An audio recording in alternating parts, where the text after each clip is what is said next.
This is a pre-recorded presentation for the Golden Valley Planning Commission meeting of December 27th, 2023. If you'd like to provide a public comment on this item, you can either do so through the Golden Valley Speaks website or at the meeting itself starting at 6:30 p.m. on December 27th.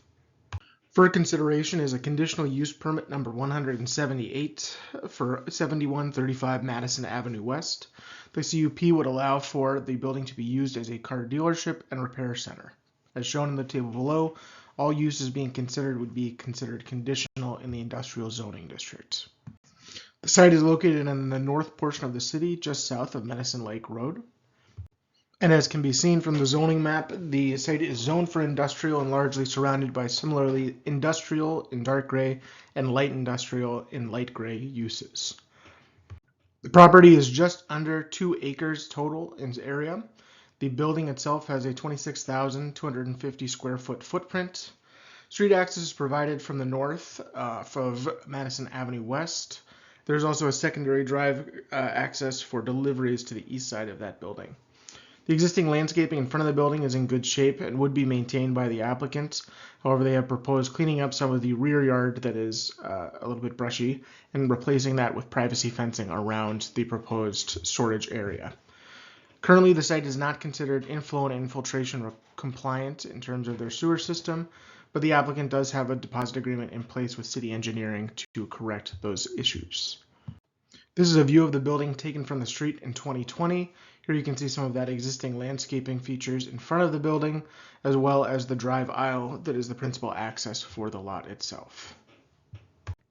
Import Auto has been in business since 2005 and most recently operated out of 730 Florida Avenue South. This facility was located just north of Interstate 394 in Golden Valley. Like that location, this building would provide for used auto sales, inventory storage, and repair facilities. Those repair facilities would include 3 service bays, and access would be provided from the doorway on the west side of the building, located here. The applicant would like to maintain a row of parallel parking that's existing along the driveway, located here, with the majority of that remaining rear lot being devoted to inventory storage. In terms of their operational details, this facility would be open Monday through Saturday, being closed on all Sundays. From Monday to Thursday, this facility would be open 8 a.m. to 8 p.m. On Friday, it would open at the same time but close at 6, and on Saturday, it would close at 5 p.m.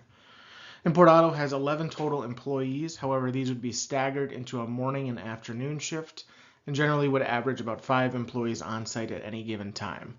In terms of their typical rate of customers, in 1 year, they usually see transactions with 400 unique retail clients and 100 wholesale clients. As an auto-focused use, staff is particularly interested in how parking will be managed on the site. Currently, that parking lot is completely unstriped, and formalizing the layout of the lot is a condition of the CUP approval based on staff's requirements. Based on staff analysis, 19 spaces would be required for customers and employees as part of our minimum parking requirements, and we would like to see those included in a formal parking plan. That being said, per recent changes to our parking zoning code, a reduction in the required parking could be requested by the applicant so long as it had a demonstrated rationale for administrative approval, either in regards to the necessary parking for customers, employees, or both. In the table below, you can see that breakdown of required parking. So the 3 service bays would require 12 spaces total. The auto sales and showroom that they have inside the building would require 5 spaces. And then the outdoor storage of inventory in the rear lot would necessitate an additional 2 spaces. Beyond planning staff, this has also been reviewed by some of our other departments here in Golden Valley. Our engineering and public works staffs had a couple of different requirements that they'd like to see met by the application. Firstly, as noted, the site is working on that inflow and infiltration compliance, and a deposit agreement is in place to complete that work. Secondly, as with all auto-centered uses, engineering staff would like to see conditions that limit the unloading and loading of vehicles to take place fully on the site so as to not impact traffic along city streets. For the fire department, they do have some concerns about the width of that drive aisle and that drive access and allowing parallel parking to remain. They do need the ability to get an emergency vehicle deeper into the site in case of a fire or other accident. And they also would like to see that striping plan be produced that would provide turning radiuses for their vehicles. Overall, staff finds that this conditional use permit meets kind of the standards that are in place in our city code. We do have 11 findings that need to be made that are covered in more detail in the associated memo for this presentation. But generally speaking, we see that there is a need for this type of use. It's consistent with our comprehensive plan goals for industrial areas.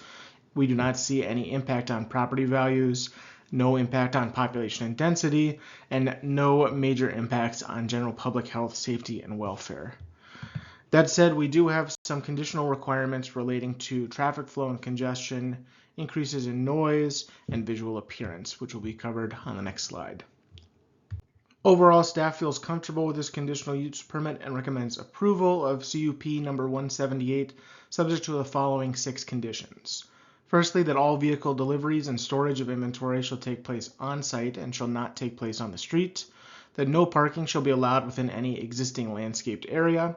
That screening for the inventory storage shall be provided that is consistent with section 113-152 of the zoning code. That no outside music, loudspeakers, or public address system will be allowed. That the applicant shall submit a restriping plan for the parking lot subject to review and approval by the city fire department and engineering department. And finally, that this approval is subject to all other state, federal, and local ordinances, regulations, or laws with authority over the development.